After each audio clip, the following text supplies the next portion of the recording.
ಗೋವುಗಳನ್ನ ದರೋಡೆ ಮಾಡುವ ಜಾಲವನ್ನ ಮಟ್ಟ ಹಾಕಬೇಕು ಎಂದು ಆಗ್ರಹಿಸಿ ವಿಶ್ವ ಹಿಂದೂ ಪರಿಷತ್ ಭಜರಂಗ ದಳ ಮಂಗಳೂರು ವತಿಯಿಂದ ಪ್ರತಿಭಟನೆ ನಡೆಸಿತು. ಮರವೂರು ಕೆಂಜಾರು ಬಳಿ ಗೋವುಗಳನ್ನ ದರೋಡೆ ಮಾಡಿ ಬಳಿಕ ಗೋವುಗಳನ್ನ ಹತ್ಯೆ ಮಾಡಿ ತ್ಯಾಜ್ಯಗಳನ್ನ ಬಿಸಾಡಿದ್ದಾರೆ. ಗೋವುಗಳನ್ನ ದರೋಡೆ ಮಾಡುವ ಜಾಲವನ್ನ ಮಟ್ಟ ಹಾಕಬೇಕು ಎಂದು ಪ್ರತಿಭಟನಾಕಾರರು ಆಗ್ರಹಿಸಿದರಲ್ಲದೆ ಬಾಂಗ್ಲಾದೇಶದಲ್ಲಿ ಹಿಂದೂಗಳ ಮೇಲಿನ ಕ್ರೌರ್ಯವನ್ನ ಖಂಡಿಸಿದರು. ಮಂಗಳವಾರ ಮಂಗಳೂರಿನ ಮಿನಿ ವಿಧಾನಸೌಧದ ಎದುರು ನಡೆದ ಈ ಪ್ರತಿಭಟನೆಯನ್ನ ವಿಶ್ವ ಹಿಂದೂ ಪರಿಷತ್ ಭಜರಂಗ ದಳ ಮಂಗಳೂರು ಆಯೋಜಿಸಿದ್ದವು.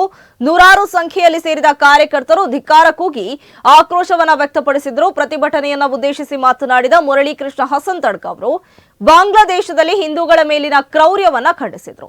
ಎಚ್.ಕೆ. ಪುರುಷೋತ್ತಮ್, ಶಿವಾನಂದ ಮೆಂಡನ್, ಭುಜಂಗ ಕುಲಾಲ್ ಉಪಸ್ಥಿತರಿದ್ದರು.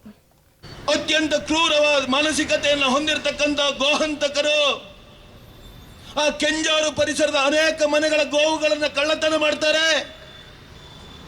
ಕಳ್ಳತನ ಮಾಡಿ ಯಾವುದೋ ಗುಡ್ಡದಲ್ಲಿ ಅಕ್ರಮವಾದ ಅದನ್ನು ಹತ್ಯೆ ಮಾಡ್ತಾರೆ. ಅದನ್ನು ಯಾವುದೋ ಅನಧಿಕೃತ ಬೀಫ್ ಸ್ಟಾಲ್ಗಳಿಗೆ ಕೊಡ್ತಾರೆ. ಇವತ್ತು ಸಮಾಜದ ವಾತಾವರಣವನ್ನು ಹೇಗೆ ಒಳ್ಳೇದು ಮಾಡ್ಬೋದು ನೀವು ಯೋಚನೆ ಮಾಡಿ. ಯಾರ ತಪ್ಪು? ಅಧಿಕಾರಿಗಳ ತಪ್ಪ?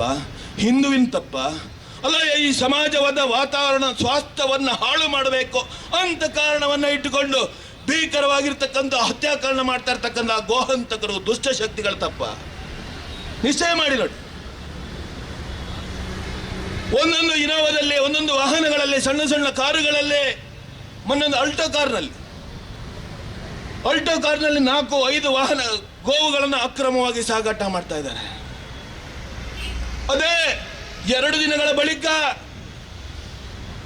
ಬಜ್ಪೆ ಏರ್ಪೋರ್ಟಿನ ಬಳಿ ನಮ್ಮ ಕಾರ್ಯಕರ್ತರು ಒಂದು ವಾಹನವನ್ನು ತಡೆದರು.